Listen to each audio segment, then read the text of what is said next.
Welcome back to another episode of Tech DLDR. Today, I have another brief update for you guys regarding the SN9 static fire and possible launch dates. I have an update on SpaceX's Starlink launch and a possible or actual confirmed business partnership between SpaceX and another company to get more satellites into orbit this coming year. So if you want to know all about that, be sure to stick to the whole episode.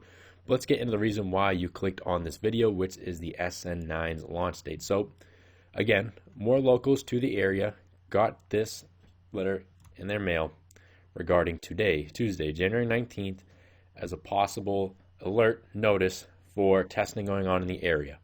This testing, as a lot of people you guys know, is for a static fire because the static fire has to happen before we can actually see the launch of the new SN9.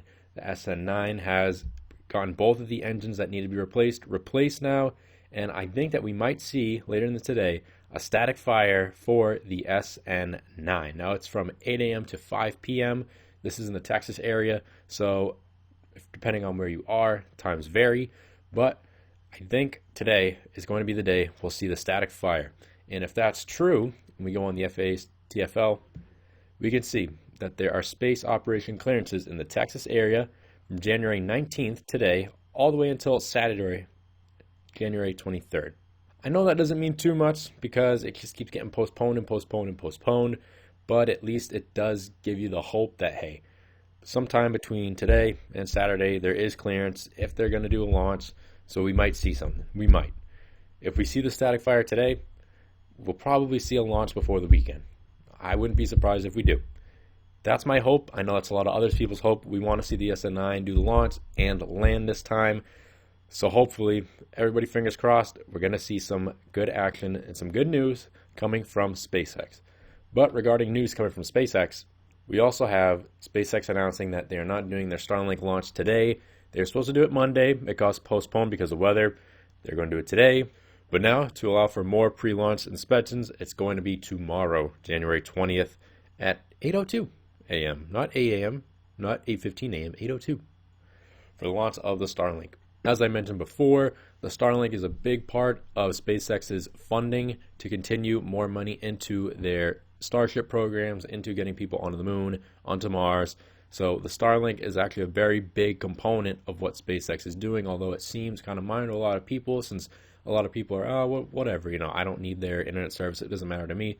Well, if you're interested in getting people to other planets, then you should be interested in the Starlink because it's a big part of their business model. The sooner they have Starlink up and running and more customers and faster speeds, the more money they're going to have.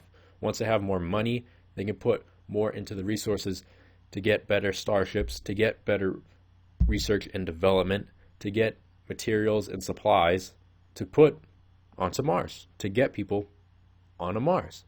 They don't have to rely as much on NASA and other companies like the one I'm about to talk about to pay them to continue their funding. They'll have their own business, continuous cash flow coming into the company to keep funding what they are doing. It's very important, and it's just something to keep an eye on, the Starlink program as a whole. And if you're thinking about switching internet providers, I highly recommend them.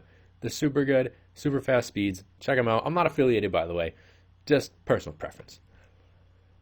And the last thing I wanted to talk about was SpaceX and Satellogic have announced a multiple launch agreement. Now, Satellogic, they work in essentially satellites to do geospatial analytics, so imagine almost like a Google Earth, if you could. They're doing mapping and imaging of the Earth itself.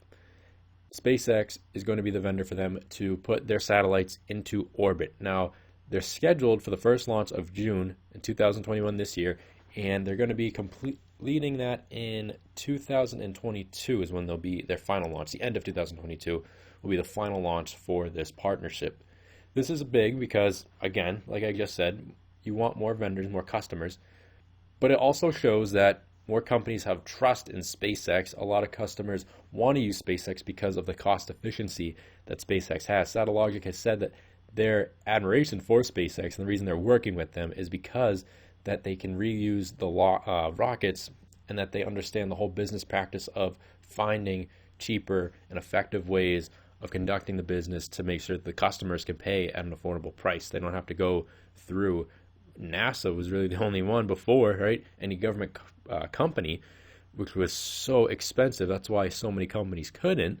But now, with the whole ride sharing aspect of satellites on rockets, it's no longer the case. They can do it at an affordable price. So we can have much better equipment that's not outdated circling the planet anymore, because they can do it for a much cheaper price.